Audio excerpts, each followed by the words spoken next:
Ever seen those shiny gold bars sitting in vaults? If you're like us, you've probably only seen them in movies. What? They represent wealth, power, and luxury. But they don't just come out of the ground like that. Yep, even gold bars have their own journey. So, how does this precious metal go from being just a rock to sleek blocks that cost a fortune? In this video, we'll talk about the process of how gold bars are made. From mining to packaging, we'll walk you through every step of the journey. Let's dive in. But before we talk about how it's made, we need to see why it became the symbol that it did. And here's the interesting thing. Gold has been a cornerstone of human civilization for thousands of years. It's valued not only for its beauty, but for its significance. And that stayed a constant. Ancient cultures believed gold was the skin of gods. For example, let's look at Egypt. Here, gold was used in burial rituals and jewelry to symbolize divine power. Gold's appeal then quickly spread across civilizations. Plus, it was always used as a currency. It helped to facilitate trade and commerce across vast empires. Kings and rulers with large gold reserves were seen as the most powerful, and gold coins became the standard for economic exchanges. But as global trade expanded, people started realizing we needed something more practical. The major shift happened in the 19th century, with the introduction of the gold standard. Countries began pegging their currencies to a fixed amount of gold. This change made gold central to global financial systems. This marked the start of gold's role as a global financial asset. As trade became more global, the demand for standardized gold bars grew. Coins were no longer sufficient for large-scale transactions, and bars offered a more efficient way to store and transport gold. They also provided a more secure method for moving gold across borders. This shift to gold bars made gold more important in the financial system. It also made gold more trusted as a form of wealth. So, why are gold bars so valuable? It all comes down to gold's unique qualities. First, gold is rare. There's not much of it on Earth. This makes it a limited resource. This scarcity makes it highly desirable. It's a rare, flawless metal. It's obviously going to be in high demand. Gold is also durable. It doesn't rust or decay, so it can last forever without losing its shine. But it's not just durable, it's also malleable. This means it can be easily shaped into bars without losing its value. These properties make gold perfect for long-term investment and storage. And here's the thing, it always comes in clutch. Economically, gold is a hedge against inflation and currency changes. Paper money can lose its value over time. But gold? It's kept its worth for centuries. During economic trouble, investors turn to gold for stability. They trust it to hold its value, even when other assets fail. Culturally, gold has always been a symbol of wealth and security. Throughout history, gold has been used to crown kings and decorate temples. It's a symbol of prosperity. Now that we know why gold is so valuable, let's explore how it's turned into gold bars. We'll take a closer look at each step in the process. We'll need to go all the way underground for this. It's mined in open pit mines and along riverbeds. These methods change based on the location. There are three main types of gold mining: surface mining, underground mining, and placer mining. In surface mining, gold ore is extracted from large open pits. This is the most common method used when gold is found in large deposits near the Earth's surface. But underground mining is used when the gold is located deeper in the Earth. Miners dig tunnels to reach the gold veins. These are then blasted and hauled up to the surface. And then, placer mining extracts gold from riverbeds and stream deposits. Miners use water and gravity to separate gold from sand and gravel. It's one of the oldest methods of gold mining. Once the gold ore is extracted, it's crushed into fine particles. This helps expose the gold. The finer it is, the easier it is to separate it from other materials. Two chemical methods help with this process too. Cyanidation and flotation both are used to separate gold from the ore. At the end of this step, we get a gold concentrate. Now it's ready to be refined even more. Refining gold is a critical step in the production of gold bars.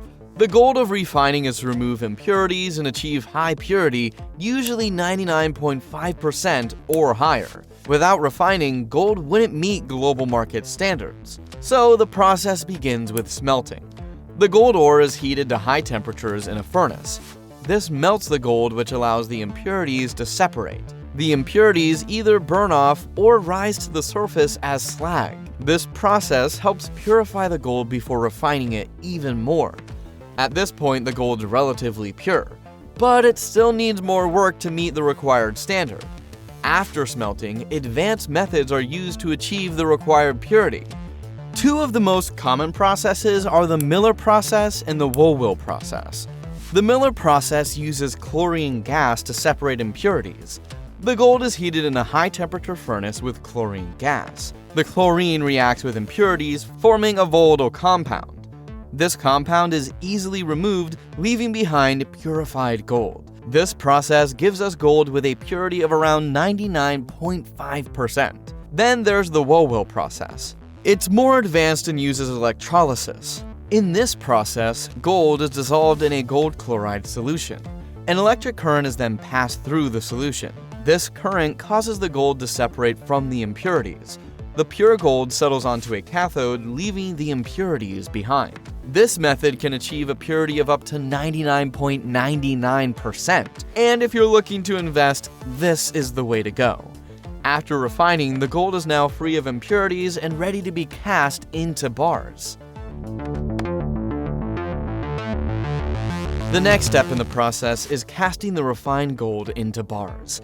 This is where molten gold is transformed into solid gold bars. Once the gold is refined and melted in the furnace, it's ready to be poured into molds. The molds are made from strong materials such as graphite or steel, and the reason is simple. Not many materials can handle the extreme heat of molten gold. These molds give the gold bars their final shape and size. And like you might have seen, the most common shape for a gold bar is rectangular. As molten gold is poured into the mold, it begins to cool and solidify. The gold then takes the shape of the mold. At the end, we get that beautiful solid gold bar. But you need to be careful here. Precision is key. Making sure the bars are consistent in weight, size, and dimensions is crucial. If the gold bars are too large or too small, they don't meet international standards, and then you can't use them for trade or investments. So different factories use different methods of casting to make sure the gold bars are perfect, and each method has its own pros and cons. If we look at the traditional method, we see gold bar casting. This is where molten gold is poured directly into a mold. As the gold cools, it solidifies naturally. This creates a strong and uniform bar. This method is simple but effective. It works well when precise consistency isn't as critical. But to improve the quality, some refiners use gold pressing. This is when molten gold is poured into the mold and then pressed hydraulically. This process removes air pockets and ensures the bar's quality. It makes sure the bar has a consistent texture. It also helps achieve a smooth finish. Another method used is vacuum casting. In this process, molten gold is poured into a mold within a vacuum environment. The vacuum removes any trapped air from the mold. No more annoying bubbles or cracks. This technique helps the gold cool evenly. This creates a more refined and perfect bar. Once the gold bars are fully solidified, they're carefully removed from the molds. We're at the end of the casting process. The bars are now ready for inspection. It's time for the gold bars to prove their worth. After they have solidified, they have to go through a thorough inspection process. This makes sure that each bar meets strict standards for weight, purity, and dimensions. This is important in the gold market where consistency and authenticity are everything. Each gold bar is carefully weighed to make sure it meets the specified weight. The bars are also tested for purity using advanced methods like X-ray fluorescence. This technique allows inspectors to measure the purity without damaging the bar. If the purity level is up to standard, the bar passes the test. After inspections, the bars are stamped with key details. These details prove how legit the gold is. The weight of the bar is also stamped. This provides crucial information for buying and selling. Plus, a unique serial number is engraved on each bar for traceability. This serial number makes sure of traceability. You can track the bar from production all the way to its final sale. And the cherry on top, the refinery's logo is stamped right on top of it. This stamp serves as a seal of approval. It confirms the gold bar comes from a reputable source and has been properly refined. We're done with the marking process too now. The gold bar is now ready for the final touches. The polishing process gives the gold bars their signature golden shine.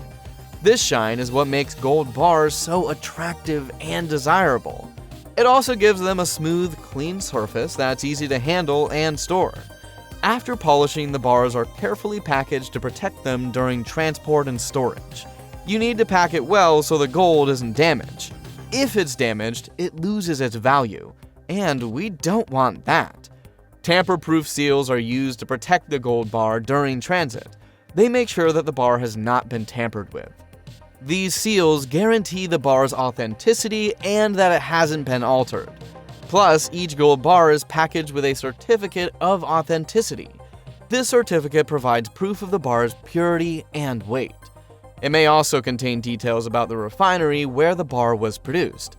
The packaging includes secure casings. These casings protect the bars from physical damage during transport.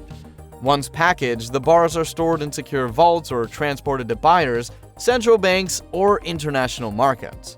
Specialized transportation companies handle these shipments, ensuring the gold remains safe during transit. Security measures like armored vehicles and GPS tracking are used to prevent theft. Now that the gold bars are polished and ready, it's time to explore new technology. Innovations are making gold bar production faster and more efficient. Today, automation plays a big role in refining and casting gold. Automated systems help to melt, purify, and cast gold with great precision. This reduces human error and makes the process faster and more efficient. It's like letting robots handle your chores, but here they're perfecting gold bars. Another exciting advancement is the use of 3D printing to craft custom molds. This technology allows for unique shapes and engravings. It gives gold bars a personal touch. Ever dreamed of seeing yourself immortalized in gold? Well, this is exactly how it's done. Turns out being turned into a gold statue might be the ultimate glow-up. So if you have some major money to spend, this is the way to go. But like all businesses, we need to look at going green. As environmental concerns grow, the gold industry is adopting sustainable methods. New techniques focus on reducing harmful chemicals like cyanide. They also look to incorporate renewable energy into production. All these new efforts help make gold production cleaner. Looking ahead, digital certificates and blockchain technology will revolutionize gold tracking. Each gold bar will be traceable from start to finish. This means more transparency and security. So if you need to verify if something is authentic, it won't take long. And beyond the miller and Woolwell processes, new technologies are coming in to make this zero waste. For example, biorefining uses microorganisms to extract gold from ore. This method is still new, so it's under development, but it holds a lot of promise. Plus, gold recycling has become a big part of refining. Scrap gold from old jewelry or electronics is melted down and refined just like mined gold. This process not only conserves natural resources, but also reduces the energy needed to mine and process new gold. Win-win!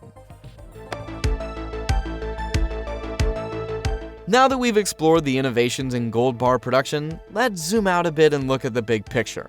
Because here's the thing, gold bars are more than just valuable assets. They keep the financial systems worldwide running. For years, central banks have used gold bars as part of their reserves. This is to maintain stability, especially during economic downturns. That's not all though. These reserves act as a buffer against inflation and currency fluctuations. And, like we mentioned before, gold is also crucial in international trade. countries use it to settle debts or back currencies. This makes it a trusted asset. For private investors, gold is a safe haven. During market volatility or rising inflation, gold provides protection that other assets can't. So the next time you see a gold bar, remember that it's not just metal. It has carried the legacy of ancient traditions and shaped modern economies. Well, there you have it. If you found this video fascinating, don't forget to like, share, and subscribe to learn more about how everyday items are made. Until next time, thanks for watching.